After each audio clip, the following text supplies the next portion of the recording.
tenderly Jesus is calling, calling for you and for me. See on the portals he's waiting and watching, watching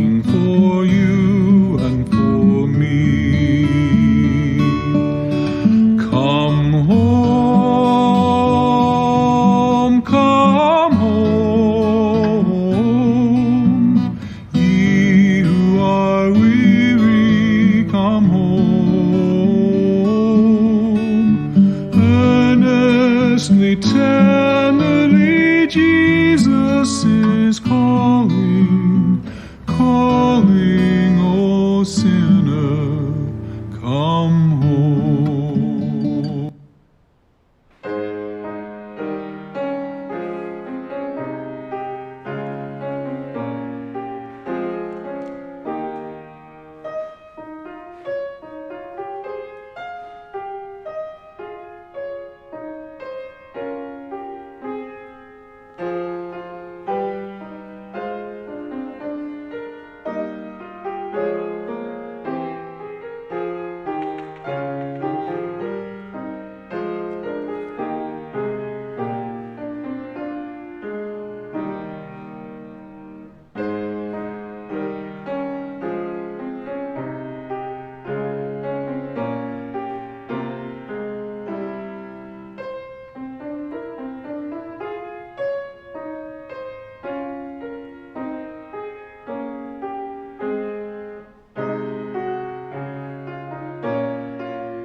Good morning. As we begin, we light this candle celebrating the presence of Christ in us, among us, and beyond us.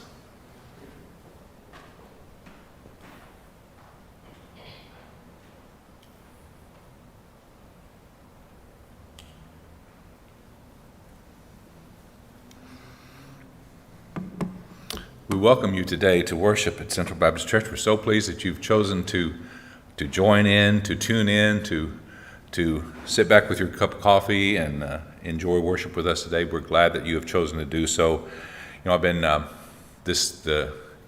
you know this certainly, but the Olympics starting this week was really exciting for me. I love sport and I love the competition, all that stuff. But I was also watching some of the opening ceremony, which I thought was just okay. What little I got to saw of it. But I do love the Parade of Nations. There's something about all those people from all those places and all those ideologies and all those thoughts and all those governments and all those ways of looking at the world being united by something that they share in common. And that when you really break us down as a species, we're really more alike than we are different. And isn't it nice that they, every 4 years, get to celebrate what makes us common, what makes us unified, what makes us one? And that makes me, of course, think about church and Central Baptist Church, and what is it that brings us here, that we are alike in these, we share these things, this common interest of this church, and the love of God, and the example of Christ, and the power of the Holy Spirit, and questions welcome here, and inclusiveness, and openness, and justice, and all the things that make Central, that we have brought this community together, this shared place of looking at the world in similar ways, and with a willingness to accept those people even here who look at the world a little bit differently. So isn't it wonderful to have a church like this? And isn't it wonderful that you've chosen today to be a part of worship at this church? So we will continue our worship now with our opening hymn.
Fire and cloudy pillar, lead me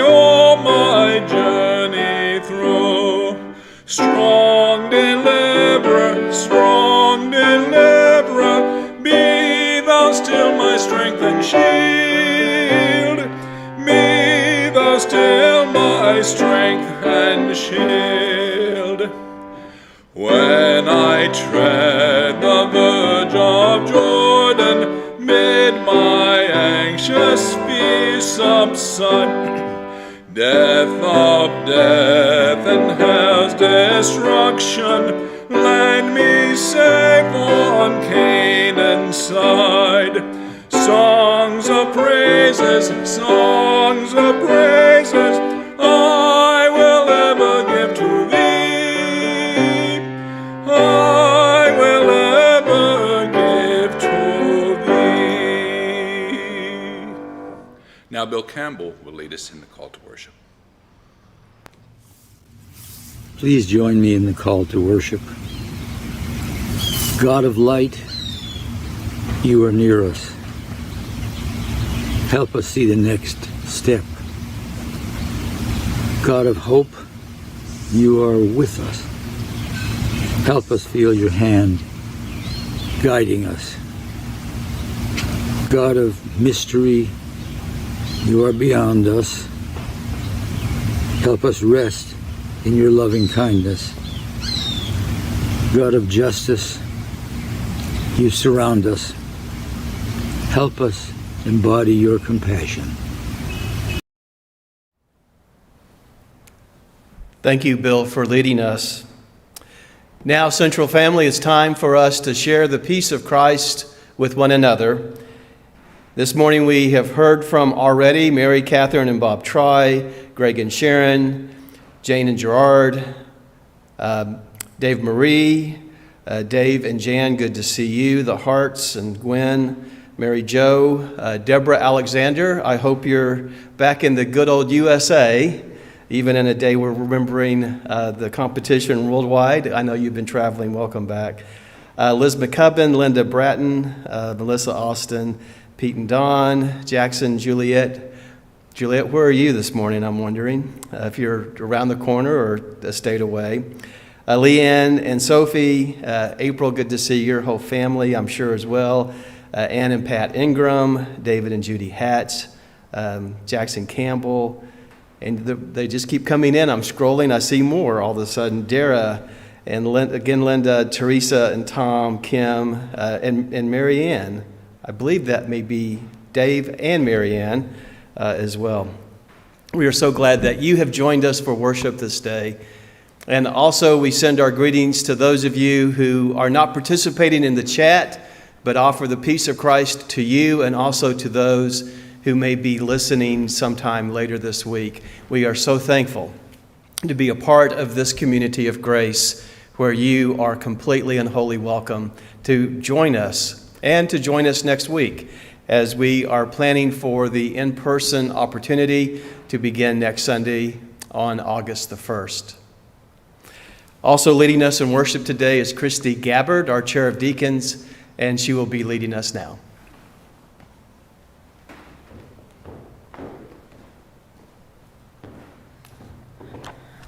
Good morning.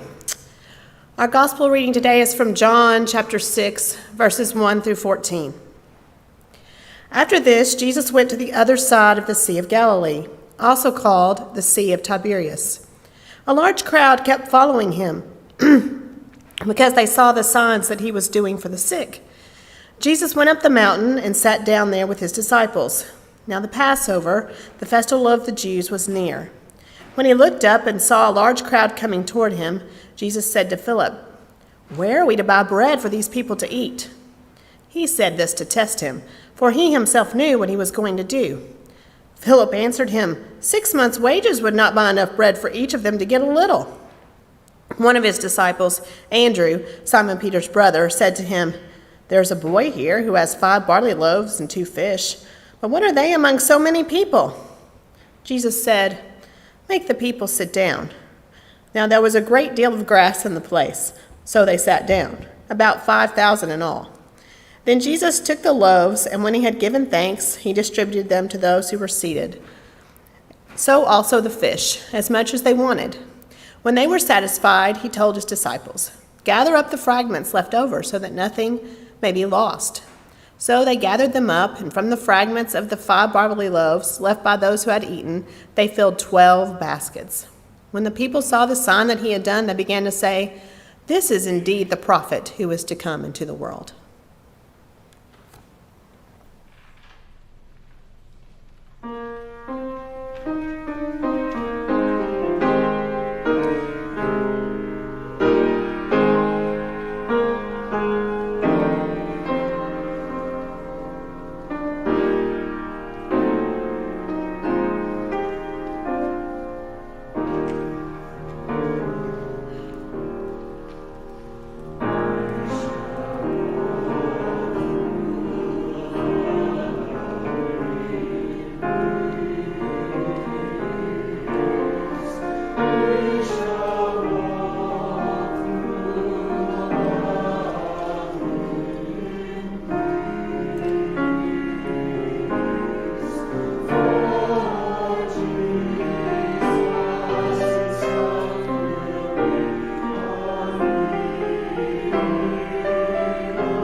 There's an old joke that says whenever 2 Baptists get together, you'll find there are 3 opinions. I think the same can be said about food, that whenever 2 Baptists get together to eat, you'll find 3 casseroles. And as good Baptists, we do love to eat, not just for the sustenance, but for the act of bringing people together around food. This morning, we get a great potluck story as we read John's account of the feeding of the 5,000. And we sit with Jesus on the side of the mountain. It was about the time of Passover, as pilgrims and travelers were all over the region. Many, as they were passing through Galilee, heard about this man called Jesus, the one who taught great things and healed the sick. Why not take a detour, spend the afternoon following him? Maybe they too will receive this healing power or be given hope for better days to come. And Jesus, probably tired from the crowds and the demands, went to the other side of the Sea of Galilee. And as often happens, the crowd follows him. They come not for autographs or pictures to post on their Instagram, not because of his celebrity or bragging rights at Thanksgiving dinner. They follow for the chance to see the Messiah and to be healed. And Jesus doesn't send them away, doesn't rebuke their desire for new life. He doesn't condemn who they are or where they came from. And I can imagine the people in this crowd. The fishermen and the farmers, the bakers, the merchants, the poor and disabled, the struggling family, the outcast, maybe an inquisitive rabbi or two, the prostitute. Such an eclectic group of people who would otherwise never mingle with each other. But they walk up the mountain as one group to see Jesus, hoping that their problems didn't follow, that there might be a pause, some rest in this moment with Jesus. We do this too. We take a much-needed vacation or a girls' night out. We turn on a good movie, turn off our cell phones. Even during the pandemic, a common phrase was, hopefully, this will allow us to reset. I said it, wholeheartedly believed that it was possible, that this break in our daily routine could give us space to examine our priorities. Maybe we will focus on the important things, to realize what is worth our time and our effort, both as individuals and as a society. Now, 17 months later, we can look back and say, no, we have not reset. For not only have we dealt with this historic pandemic, but the last year has shown us much about our world, and our society has not changed. Think about what we have witnessed in 2020. We watched videos of murder and brutality committed by those sworn to protect us. We have been confronted again with loud cries about the racial inequities in this country. We witnessed an egregious attack on our democracy and told we were mistaken. We see the rise of hate crimes, specifically in the trans and Asian communities. We listen to anti-science, anti-research, anti-everything propaganda. And even since the vaccines have become available and restrictions are lifted, as we press that play button again, we see that the statistics that gun violence is at an all-time high. Drug overdoses through the roof, suicide is up, evictions happening at an alarming rate. Poverty, homelessness, medical debt, you name it, they are still with us. This last year should have brought us together around the need for a universal healthcare system, a living wage, police accountability, but nothing is changing. Our societal sins have not disappeared, rather just forgotten for a little while. And so we sit on the mountain, knowing the troubles of the world and the hurting in our lives will still be with us when we come down. But we walked all this way, and we are ready for God to show up. So, okay, Jesus, what are you going to show us? What are you going to teach us? What are you going to do now? Let's eat.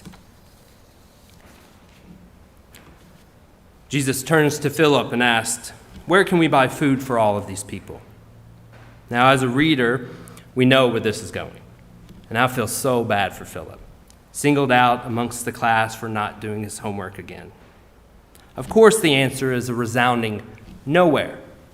Certainly not on this mountainside, and probably not in all of Galilee, knowing it would take 6 months' wages to buy enough for each person to have just a taste.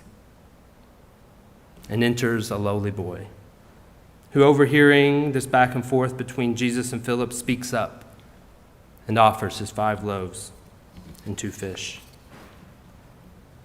But what are these among so many people? Well, we find out it is exactly what is needed. And Jesus uses this seemingly insignificant offering to do something miraculous. Here in the 21st century, we have an odd relationship with miracles. As a minister, when strangers find out what they do, they always try to stump me with the difficult theological questions. I'm fine helping people understand my faith, but it's rather hard to solve all of these theological dilemmas while standing in the checkout line. And one of those questions that I always get, why don't miracles happen today like they did in the Bible? It's a question we too, at one time or another, have probably asked ourselves. And again this morning, we ask it. How is this bread and fish multiplied? Does Jesus wave his magic wand with an abracadabra? Or maybe it's manna falling from heaven, filling all of the baskets. Or was the miracle something beyond more bread and fish appearing? Maybe that's it. Maybe the miracle is not what's happening in the baskets, but is what is happening in the crowd. If those seated on the mountain with Jesus, or if your family is anything like mine, I can guarantee you didn't leave the house without a picnic, or some snacks at least, or if you're my grandmother, always a biscuit wrapped in a napkin at the bottom of her purse. And if we think about this miracle as not happening in the baskets, then it must be the crowd. In witnessing the kindness of a young boy, giving all that he had, and following his example by sharing what they brought also. What if the loaves and fish multiplied by a miracle of generosity? Yes, I know this is not the preferred reading of this text, and many scholars are not pleased by my demything the stories of our faith. But to me, this is just as powerful. Reading this way allows us to understand our own roles in making a difference in the lives of others. We don't live with our head in the clouds, waiting on God to do everything for us. We get to participate in our faith. And for this familiar story we find ourselves encountering today, I think this reading is correct. It teaches us that when sharing happens, transformation happens, and community begins. Food brings us together. How often do we have lunch with someone new and not become friends? How can we hand someone a plate and not ask how they're doing? We are always thankful when we sit and share a meal and relationships are deepened. When our attention is only focused on supernatural miracles, the truly miraculous is obscured. For what is truly filled with wonder is not that Jesus can take loaves and fish and turn them into basketfuls. Rather, that Jesus can represent such a sign of hope and healing that thousands of people would follow him and be satisfied. When we give ourselves with generosity and compassion to those around us, community is formed. It's an expression of our communion with one another and our communion with God. And communion is exactly what is happening among the crowd. For long before Jesus sits with his disciples in the upper room, long before he takes the bread and blesses it, long before he breaks it and shares it on that night, we have the same active words happening here. And Jesus takes the loaves, given by the young boy. He blesses them and shares them with the thousands who came to see the Messiah in action. And as the host to this glorious feast, Jesus is offering a blessing for the relational healing that is happening before his eyes. Living in and building God's community means that we give the best of ourselves to each other, that we cultivate an environment to express who we truly are and allow others to do the same. It's a place of learning and discerning the ways of God. It's a space to live out the love of God and the cooperation that Jesus is teaching. Just like the gospel text today, all ate until they were filled, until they are satisfied with baskets left over. And when we foster the kind of relational community that Jesus teaches, we too are satisfied. I can relate to the doubt of the disciples. Standing there looking into the basket of the boys' offerings, 5 loaves, 2 fish. What are these among so many people? We ask the same question to ourselves. With so much going on in the world, so many problems, so many people to comfort and to help, what are we among so much? Well, we are enough. We are worthy, and we are called to be generous with the grace and compassion of God, to open ourselves to include those searching for belonging. And it starts among the crowd. And we know who else is a part of that crowd. The single mother, the forgotten grandfather, the teen runaway, the terminally ill father, the aging widow, the underappreciated school teachers, tired nurses, burned out doctors, doubt-filled ministers, laid-off factory workers, debt-ridden college students, disowned gay sons and transgender daughters. All of us are there. The compassion, acceptance, and community that was shared on the mountainside so long ago is still needed today. And next Sunday is a long time coming. We've waited patiently through this pandemic for the return to in-person worship. Although we have continued to be the church and do the work of God in these last several months, although community was still happening, albeit not as most of us are used to, it will be a delight to get to see each other again. And it won't be the same. But our understanding of community and the example of the 5,000 can help us move forward in a positive way. So when we enter this building, into this room next Sunday, remember to be that presence to one another. Wear your mask to show compassion for our children and our unvaccinated members. Don't hug or shake hands.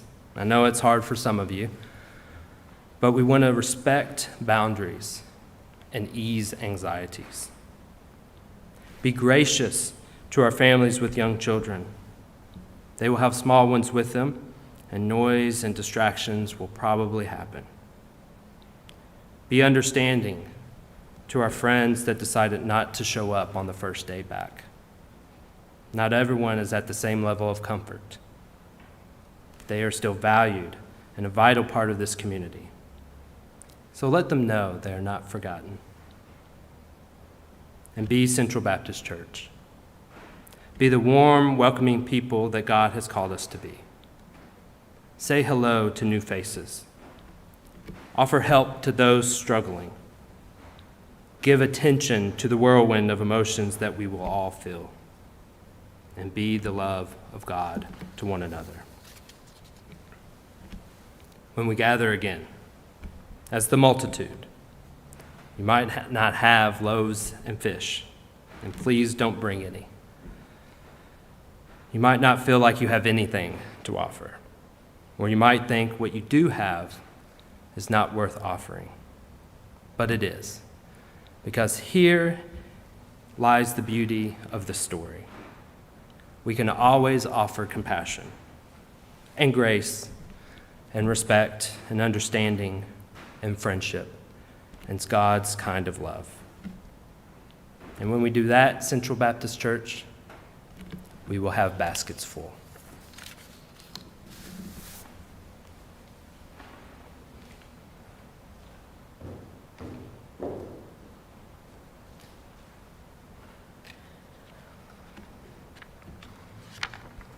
Thank you, Charles.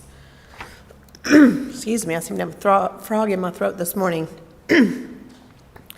Our psalm today is Psalm 145, verses 10 through 18. All your works shall give thanks to you, O Lord, and all your faithful shall bless you.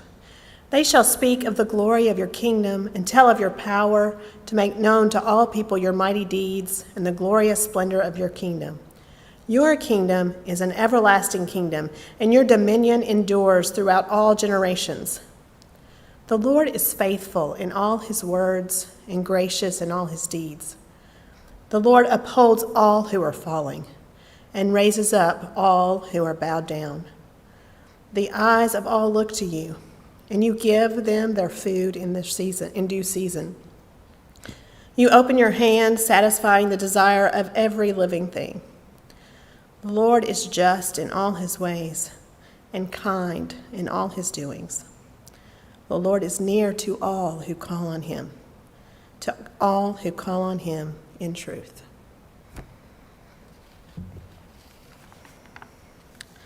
It's time now for our prayer and reflection.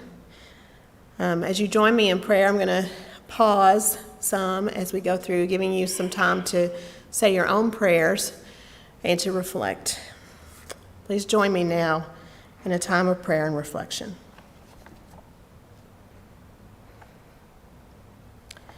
Dear God, although the peace and wholeness characteristic of you is sometimes hidden, help us remember it can be found. We know that you, faithful and gracious God, reach out to those who stumble, provide food for the hungry, and a way for the lost to be found. You are kind, just, and close, even though you sometimes seem far away. We praise you for your abundant gifts to us, but sometimes the greatest gift you give us is the strength to persevere. Help us to look beyond the ordinary and everyday things and see how everything comes together to bring us closer to you, closer to each other, and even to ourselves. Help us take advantage of opportunities to dive more deeply into the beauty of life. And now let us pause to pray for those around the world struggling with climate issues, disease, hunger, war, and loss. Be with those who have influence and prod them to make decisions that bring unity.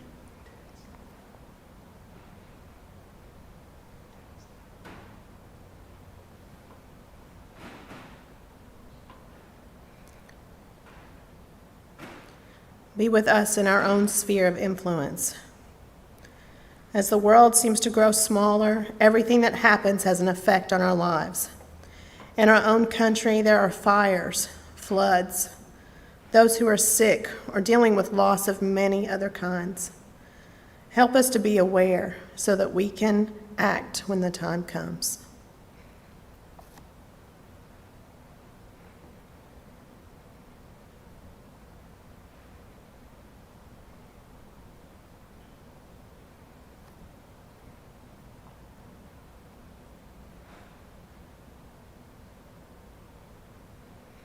Also, help us in our own city, in places of work, in our homes, and in our church. Many are broken and need the kind of love that only you can give. Make us ambassadors of this kind of love, the love that listens, heals, and offers hope.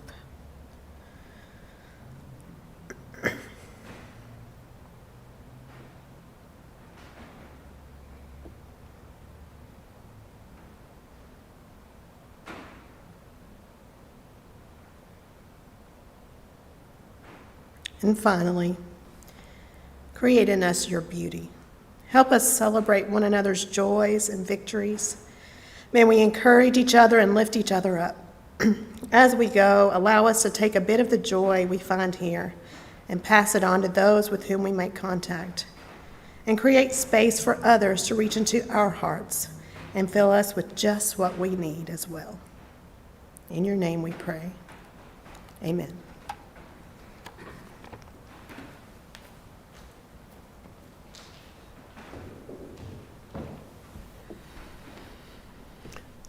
Thank you, Christy, and thank you, Charles, for your sermon this morning.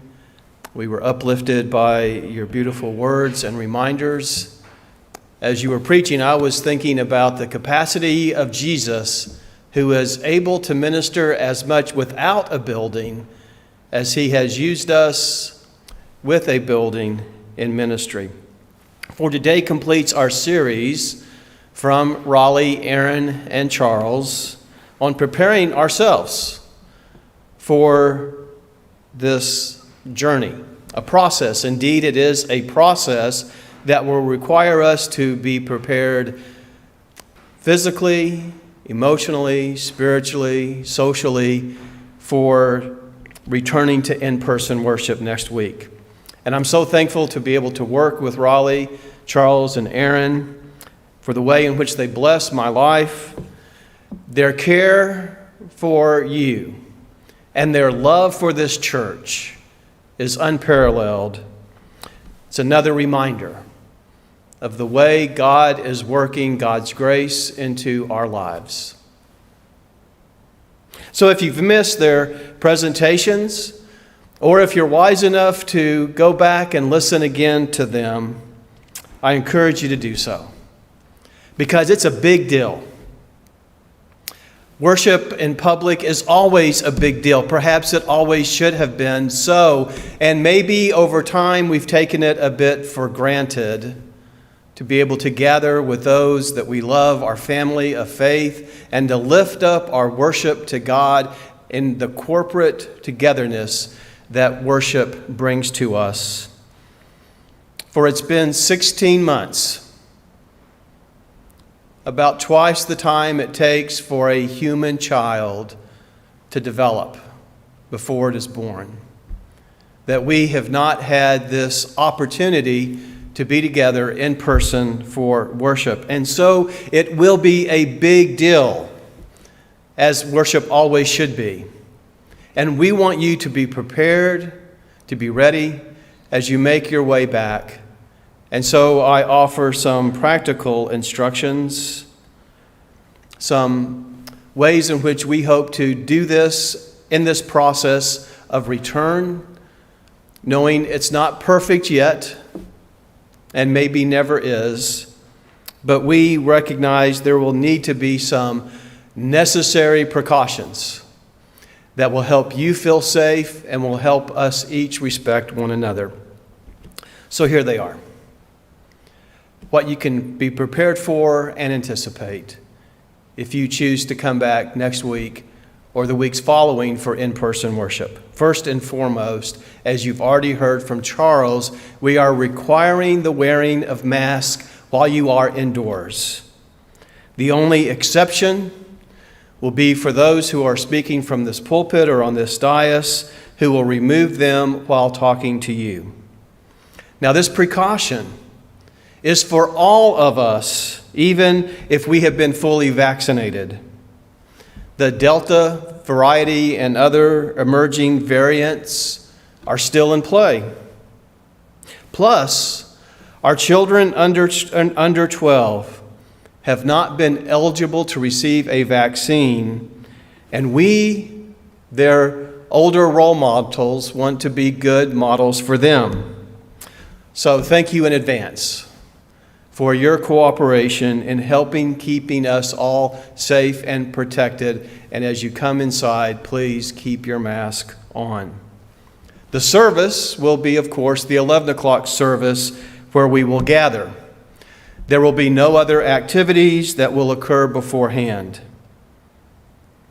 And the format, at first, as we find our way, will be identical to the format that we have offered through these past 16 months. We also know from our survey that many will continue to worship with us virtually. And so our collected community will be not only those who are gathered here in this sanctuary, but also those who are gathered as a part of the online experience. And we want each of those groups to feel included and welcomed. Now, when you enter the building, we ask that you come straight to your seats, find where you wish to sit, and make yourself comfortable in the sanctuary. As you enter, you can come through the main middle doors that perhaps you're accustomed to entering by, but you can also enter by the two side doors on the outside of this room. Whatever path you wish to take as you purpose to make your way into the room.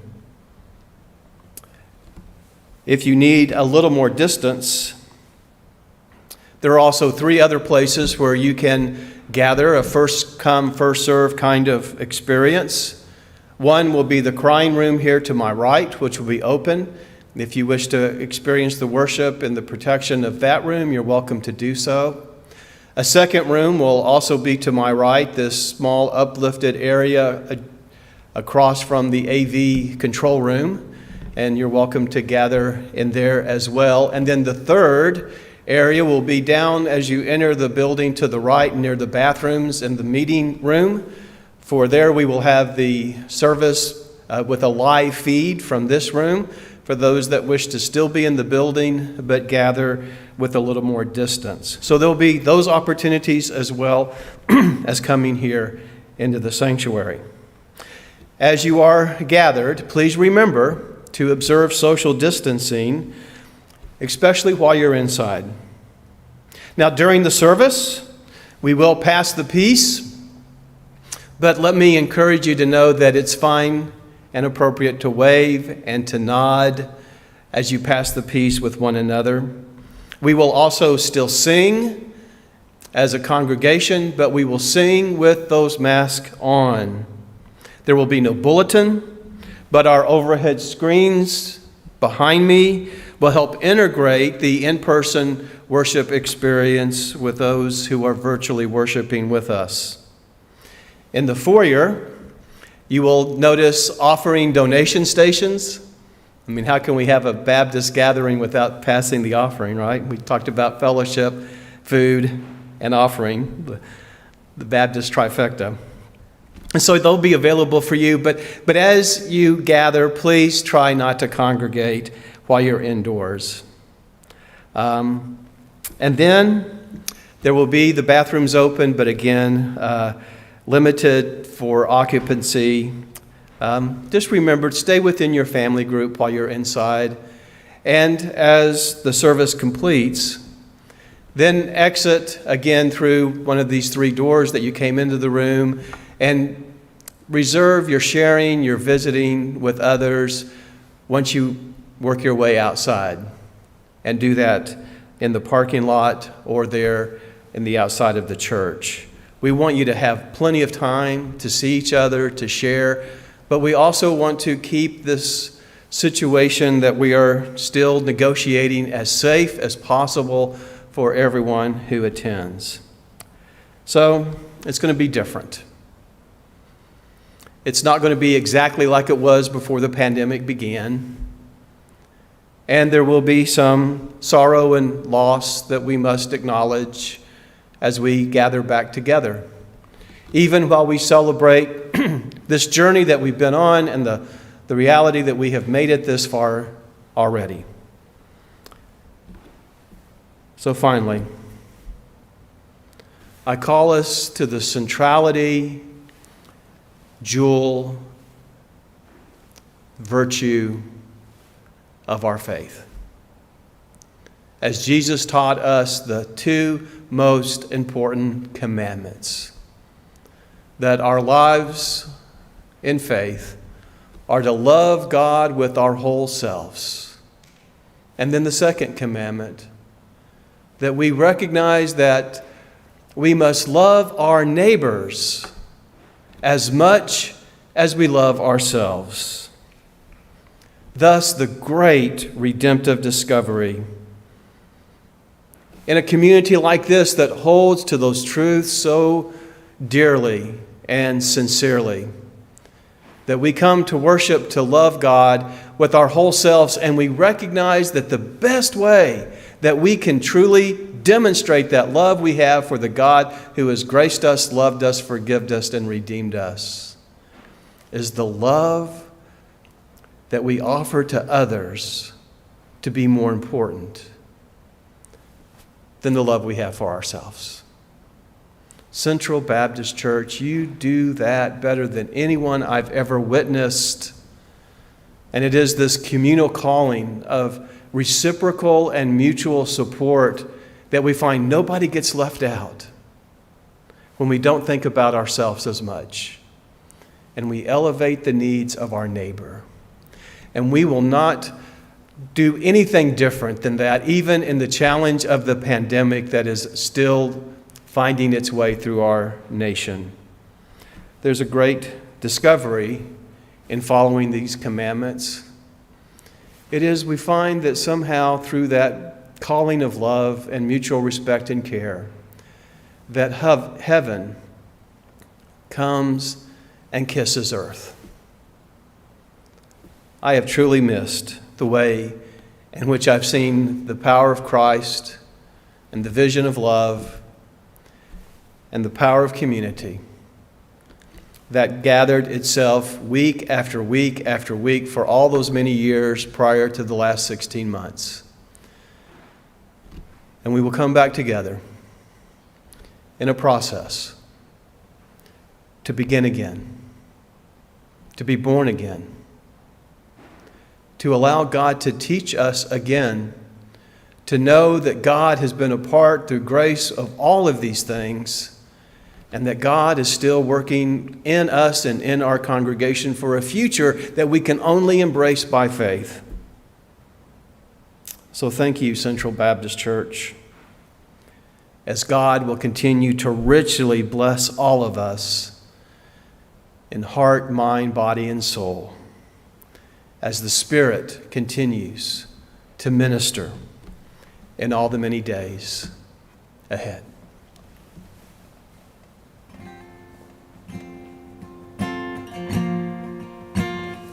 I invite you to sing with me now. How can I keep from singing as we remember the presence of Christ with us, no matter where we are, no matter where we go. My life flows on in endless song above earth's lamentation. I hear the clear, though far off hymn that hails a new creation. No storm can shake my inmost calm, while to that rock I'm clinging. Since Christ is Lord of heaven and earth, how can I keep from singing through all the tumult and the strife? I hear that music ringing, it finds an echo in my soul. How can I keep from singing? No storm can shake my inmost calm, while to that rock I'm clinging.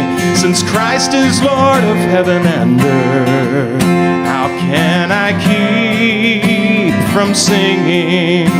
What though my joys and comforts die, I know my Savior liveth. What though the darkness gather round, songs in the night he giveth. No storm can shake my inmost calm, while to that rock I'm clinging, since Christ is Lord of heaven and earth. How can I keep from singing? The peace of Christ makes fresh my heart, a fountain ever springing. All things are mine since I am His. How can I keep from singing? No storm can shake my inmost calm, while to that rock I'm clinging, since Christ is Lord of heaven and earth. How can I keep from singing? How can I keep from singing? Amen. Again, we're so glad that you have joined us this morning, and grateful that next week we have the opportunity to gather in person. Know that the experience will remain the same, as has already been said. If you decide to stay home next week, we will still pass the peace and do our best to greet everyone, whether you're in person, whether you're viewing from at home or later as well. We want to make sure that you have really the options that you need to make the best decisions for you. And I am so grateful to be part of this loving and gracious community of faith, and to take this next step with you together as we continue to move forward in beloved community. Remember, this week as well, we have an opportunity for a special called business meeting to review some recommendations from the ad hoc building use committee, and that is this Wednesday at 6:30 in person. And you can find out more about that in our newsletter and on our website, in our newsletter too. If you're visiting with us, welcome. We're glad that you're here, and we'd love to see you in person sometime, but you're welcome to continue visiting with us online as well. You can find out a little more about Central by going to our website and filling out our welcome form. You'll find links for that on the front of our website too. Thanks again for being here this morning, and please receive this benediction. As you go, may you remember the grace that encompasses all of you. May you rest in the assurance that there is enough for everyone. May you see that you are an essential part of this beloved community.